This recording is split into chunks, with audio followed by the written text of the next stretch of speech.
نحمده ونصلي ونسلم على رسوله الكريم اما بعد فاعوذ بالله من الشيطان الرجيم بسم الله الرحمن الرحيم ووصينا الإنسان بوالديه حملته أمه وهنا على وهن وفصاله في عامين أن اشكر لي ولوالديك إلي المصير وإن جاهداك على أن تشرك بي ما ليس لك به علم فلا تطعهما وصاحبهما في الدنيا معروفا واتبع سبيل من أناب إلي ثم إلي مرجعكم فأنبئكم بما كنتم تعملون صدق الله العظيم. اللهم صل على اللهم بارك.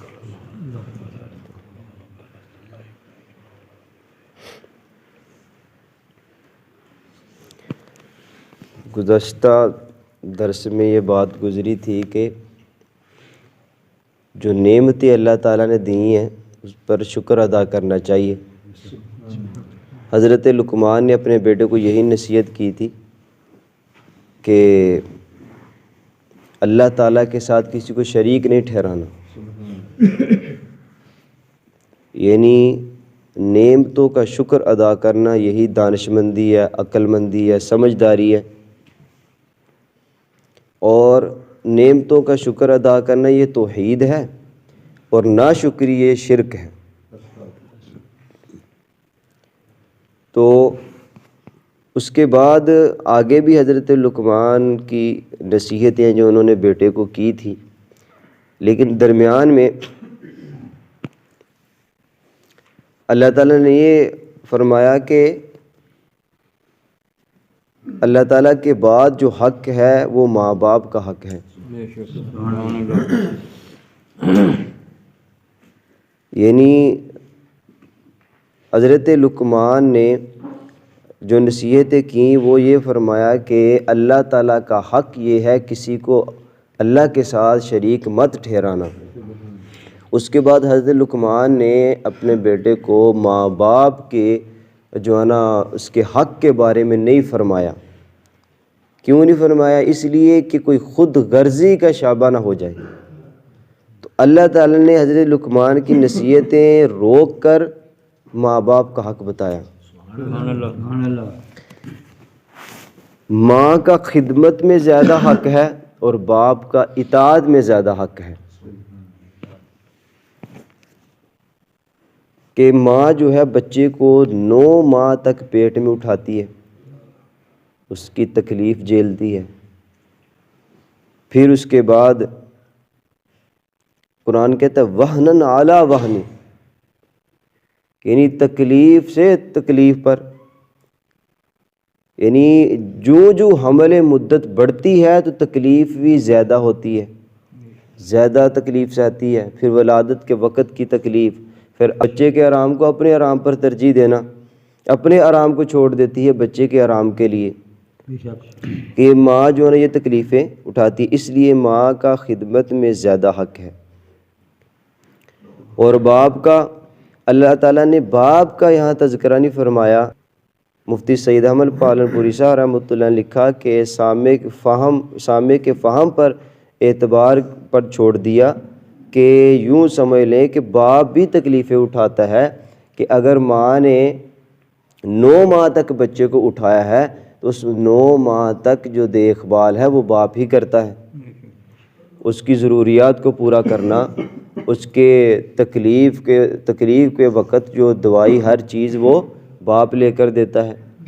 اور اسی طرح جب بچہ پیدا ہوتا ہے ڈلیوری کے وقت سارا خرچہ باپ اٹھاتا ہے، ٹھیک ہے نا. اس کے بعد بچے کو جو چیزیں مہیا کرنی ہوتی ہیں، جو چیز چاہیے ہوتی ہیں کہ اس کو بیماری نہ لگ جائے، یہ نہ ہو جائے، وہ ساری جو ہے نا باپ ہی اپنے خون پسینے کی کمائی سے بچے پر لگاتا ہے. تو یہ اللہ تعالیٰ نے بتایا کہ میرے بعد حق کس کا ہے؟ والدین کا.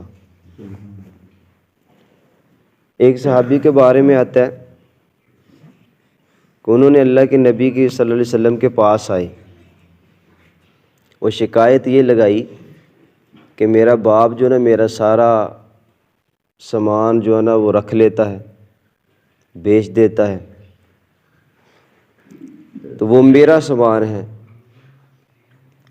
تو قانون تو یہی کہتا ہے کہ اگر بچہ الگ ہے، بچہ والدین سے الگ رہتا ہے، الگ کماتا ہے، تو وہ سامان مال جائیداد وہ بچے کی ہی ہے۔ لیکن اگر بچہ شادی شدہ نہیں ہے، والدین کے ساتھ رہتا ہے، تو پھر تو والدین کا ہی ہے۔ تو جب اس نے صحابی نے اللہ کے نبی صلی اللہ علیہ وسلم کو شکایت لگائی نا، تو اللہ کے نبی صلی اللہ علیہ وسلم نے فرمایا کہ بلاؤ اس کے ابا کو۔ اب وہ راستے میں تھے کہ جبرائیل پہلے پہنچ گئے، تو جبرائیل نے کہا کہ یا رسول اللہ کہہ رہا ہے کہ اس کا مقدمہ بعد میں سننا، پہلے اس سے یہ سننا کہ جو اپنے دل میں اپنے بچے کے بارے میں شعر کہہ رہا تھا نا، وہ ذرا ان سے سنیں۔ تو آ کے بیٹھا، اللہ کے نبی نے فرمایا کہ تیرا مقدمہ بھی سنتے ہیں، پہلے وہ سنا جو آپ جو نا دل میں سوچ رہے تھے، دل میں اشعار کہیں وہ سنا۔ تو کہنے لگا کہ یا رسول اللہ ان محمد رسول اللہ، آپ کو پہلے بھی رسول مانتے ہیں، لیکن وہ تو دل کے خیالات تھے، وہ تخیلات تھے، وہ تو آئے تھے وہ چلے گئے۔ کیا کہ یعنی جب بچہ پیدا ہوتا ہے تو اس کا کیا کہنا تھا کہ اے بیٹے کہ جب تو پیدا ہوا تو ہم نے اپنے لیے جینا چھوڑ دیا۔ اللہ اکبر۔ جب تو پیدا ہوا تو ہم نے اپنے لیے جینا چھوڑ دیا، تیری ایک راحت کے لیے لاکھوں دکھ جھیلے، تیری ایک راحت کے لیے لاکھوں جو نا دکھی چکیوں میں پسا، تیری ایک مسکراہٹ کے لیے ہم پوری رات نہ سوئے، اور تجھے گرمائش پہنچانے کے لیے یخ بستہ ہواؤں سے لڑے کہ بچہ بیمار نہ ہو جائے، تجھے ٹھنڈک پہنچانے کے لیے پوری رات نہ سوئے کہ تجھے کوئی بیماری نہ لگ جائے، اور ہر دکھ اور کیا تیرا ساتھ دیا۔ جب تو چھوٹا تھا تو ہر مشکلات ہم تیرے لیے سہتے رہے، کمایا تیرے لیے، بچایا تیرے لیے، اور تو چھوٹا تھا ہم نے اپنی ہڈیوں سے رس نکال کر تیری ہڈیوں میں نچوڑنا شروع کیا کہ بچہ ہمارا جوان ہو جائے۔ سبحان اللہ۔ سب کچھ تیرے لیے کرتے رہے، اور ایک وقت آیا کہ ہماری کمر جھکتی گئی اور تیری کمر اٹھتی چلی گئی، ہم پتوں کی طرح سوکھ گئے لیکن تو سرسبز درخت کی طرح بڑھتا گیا، سبحان اللہ۔ اور آج جوان ہو کر کہتا ہے نہیں یہ تو مال میرا ہے، میرے باپ کا نہیں۔ تو مطلب کہنے کا یہ ہے، اگر ایک ماں ہے تو 10 بچوں کو پال رہی ہے، 10 بچوں کو پال رہی ہے، لیکن 10 بچے مل کے ایک ماں کو آج پالنے کے لیے تیار نہیں، تو یہ دور بھی ہے۔ تو اللہ تعالیٰ نے یہ بتانا تھا مقام اور مرتبہ والدین کا بتایا کہ حضرت لقمان کی نصیحتوں کو روک کر اللہ تعالیٰ نے والدین کا مرتبہ اور مقام بتایا، اور فرمایا کہ وَفِصَالُ فِي عَامَيْنِ کہ 2 سال تک تجھے دودھ پلاتی ہے، 2 سال تک دودھ پلاتی ہے۔ انشکر لی وَلِوَالِدَيْكَ کہ تو شکر ادا کر، یعنی آنے والا بچہ اپنے والدین کا شکر بھی ادا کرے اور اللہ تعالیٰ کا شکر بھی ادا کرے۔ سبحان اللہ، سبحان اللہ۔ اگر نافرمانی کرے گا نا تو الیہ المصیر، پھر ہماری طرف ہی لوٹ کر آنا ہے۔ ہم تو دیکھ رہے ہیں نا تو کیا کر رہا ہے، ہماری طرف ہی لوٹ کر آنا ہے۔ اور چاروں ائمہ کے نزدیک 2 برس تک دودھ پلا سکتی ہے ماں بچے کو، 2 برس تک، 2 سال تک 2 سال سے زیادہ پلانا حرام ہے۔ احناف کا فتویٰ بھی اسی پر ہے کہ 2 سال تک دودھ پلائے گی۔ البتہ حرمت رضاعت میں 2.5 سال پر فتویٰ ہے۔ تو اللہ تعالیٰ نے فرمایا کہ وَإِن جَاهَدَاكَ عَلَىٰ أَن تُشْرِكَ بِي مَا لَيْسَ لَكَ بِهِ، یعنی اگر والدین تمہیں مجبور کریں اس بات پر کہ تو اللہ تعالیٰ کے ساتھ، اللہ تعالیٰ کسی اور کو خدا بھی مان، اللہ تعالیٰ کے ساتھ کسی کو شریک ٹھہرا، تو پھر ان کی بات نہیں ماننی۔ قانون یہ ہے کہ اگر اللہ نہ کرے اگر ماں باپ کافر بھی ہوں تو پھر بھی جنت جو ہے ماں کے قدموں میں ہے، خدمت پھر بھی اس کے ذمہ ہے، لیکن کہ اگر وہ اللہ تعالیٰ کے ساتھ شریک ٹھہرانے کی بات کریں تو پھر ان کی بات نہیں ماننی، پھر ان کی بات نہیں ماننی۔ فَلَا تُطِعْهُمَا، پھر ان دونوں کی اطاعت نہیں کرنی۔ دنیا میں تو آپ کے ساتھی ہیں لیکن اس کی اطاعت اور خدمت ضروری ہے والدین کی، لیکن اللہ تعالیٰ کے ساتھ شریک ٹھہرائیں تو پھر ان کی بات نہیں ماننی۔ سبحان اللہ۔ اور اللہ تعالیٰ نے پیچھے فرمایا تھا نا کہ حضرت لقمان نے کہ اپنے بیٹے کو کہ اللہ تعالیٰ کے ساتھ شریک نہیں ٹھہرانا، اور شرک جو ہے نا وہ جو ہے نا اللہ تعالیٰ کا شکر ادا کرنا، وہ کیا ہے؟ توحید ہے۔ اور اسی طرح اللہ تعالیٰ نے سورہ آل عمران میں جو ہے نا آیت نمبر 191 فرمایا کہ الذین یذکرون اللہ قیاما وقعودا وعلی جنوبہم، یعنی اللہ تعالیٰ کا شکر ادا کرنا یہ سمجھداری ہے، عقل مندی ہے۔ اور عقل مند کے اوصاف کیا ہیں؟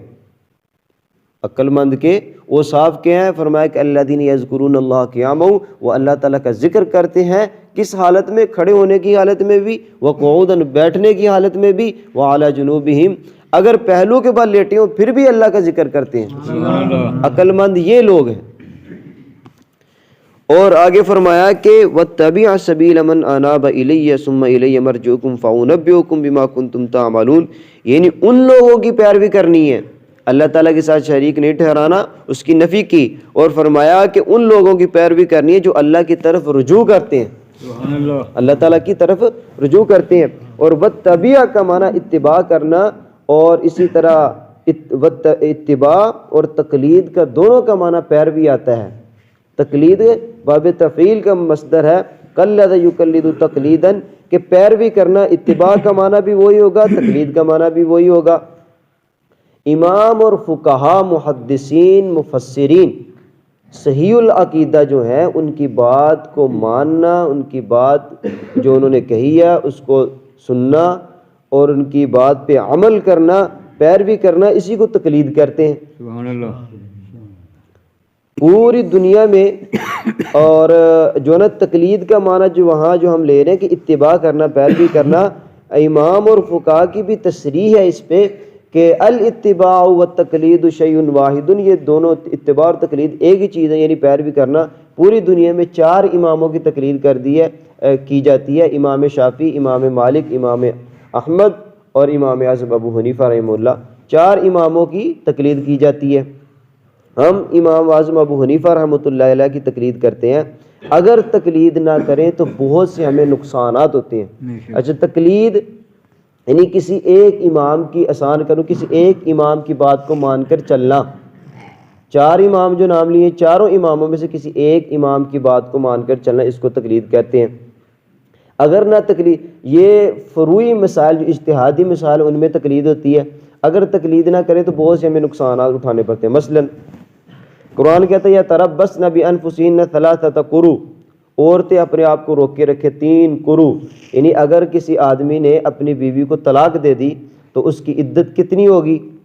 تو قرآن کہتا ہے قروء، یہ قرن کی جمع مشترک لفظ ہے، اس کا معنی حیض بھی آتا ہے اور طہر بھی آتا ہے، یعنی پاکی کی حالت بھی آتی ہے اور حیض کی حالت بھی عورت کی۔ اب عورت 3 حیض عدت گزارے گی یا 3 طہر گزارے گی؟ پاکی والے 3 حصے گزارے گی یا حیض والے؟ دونوں معنی آگے نا، ایک لفظ میں 2 معنی ہے۔ اب اگر ہم تقلید نہ کریں کسی امام کی تو یہ معنی سمجھ نہیں آتا۔ قبرستان میں جانے کا، عورتوں کا جانے کا بھی ذکر ہے، نہ جانے کا بھی ذکر ہے۔ اب کس حدیث پہ عمل کریں؟ اگر ہم تقلید نہ کریں، امام کی بات نہ مانیں تو ہمیں یہ نقصان اٹھانا پڑتا ہے، ہم کس پہ عمل کریں؟ یہ کون بتا رہے گا؟ امام بتائیں گے جن کی تقلید کرتے ہیں، ٹھیک ہے نا. تو بہت سے نقصانات اٹھانے پڑتے ہیں. اسی طرح اگر بلی کنویں میں گر گئی ہے، بعض علاقے ایسے ہیں کہ جہاں کنویں سے پانی نکالتے ہیں، اب بلی جو ہے نا وہاں گر کے کنویں میں پھٹ گئی، اب اس کے بعد کیا کریں کہ وہ پانی کتنا بالٹی پانی نکالیں تو پاک ہوگا کنواں. تو اگر ہم فقہا کی بات نہ مانیں، اگر تقلید نہ کریں تو پھر ہمیں پتہ ہی نہیں چلتا کتنی بالٹی نکالنے تو کنواں پانی پاک ہوگا. تو اس لیے ہمیں تقلید کرنا کیا ہے؟ ضروری ہے. بعض لوگ کہتے ہیں تقلید شرک ہے. حکیم الامت مولانا اشرف علی تھانوی رحمۃ اللہ علیہ کے پاس ایک بندہ آیا اور اس نے کہا کہ حضرت، وہ آنکھوں سے نبینا تھا، اس نے کہا حضرت تقلید کیا تم کہتے ہو اماموں کی تقلید مانو؟ جب اللہ کے نبی اور اللہ کے نبی قرآن اترا اللہ کے نبی پر، قرآن ہے حدیث موجود ہے، پھر تقلید کی ضرورت کیا ہے؟ قرآن موجود ہے حدیث موجود ہے تو پھر تقلید کسی امام کی بات کو ماننا کیا ضروری ہے؟ تو اللہ کے حضرت تھانوی رحمۃ اللہ نے فرمایا کہ قرآن کہتا ہے کہ حضرت تھانوی نے فرمایا کہ اگر تجھے میں بات سمجھا بھی دوں کہ یار کسی امام کی بات ماننا ضروری ہے، اگر تجھے بات میں سمجھا بھی دوں تو پھر بھی جہنم میں جائے گا، جنت میں نہیں جا سکتا. اس نے فرمایا کہ وہ کیوں حضرت؟ مجھے بات سمجھ آ جائے گی تو میں ٹھیک ہوں. فرمایا نہیں، تجھے سمجھ بھی آ جائے پھر بھی تو جہنم میں جائے گا، جنت میں نہیں جا سکتا. وہ پریشان ہوا، حضرت وہ کیوں؟ فرمایا قرآن کہتا ہے وہ من کان فی ھذی اعمی فہو فی الاخرۃ اعمی واضل سبیلا، کہ جو دنیا میں اندھا وہ قیامت کے دن بھی اندھا ہوگا، وہ گمراہی میں ہے. تو وہ کہنے لگا حضرت اس آیت کا مطلب یہ ہے. حضرت نے فرمایا کہ نہ تعویل نہ کر، مطلب نہ بتا، سیدھا سیدھا قرآن کہہ رہا ہے اس کی بات مان لے. پھر کہنے لگا حضرت اس کا مطلب یہ ہے. حضرت نے فرمایا کہ تو کہے اور تیرا مولوی کہے کہ اس کا مطلب یہ ہے تو بات ٹھیک ہے، میں کہتا ہوں امام اعظم ابو حنیفہ کہتے ہیں اس کا مطلب یہ ہے، تو کہتا ہے شرک ہے.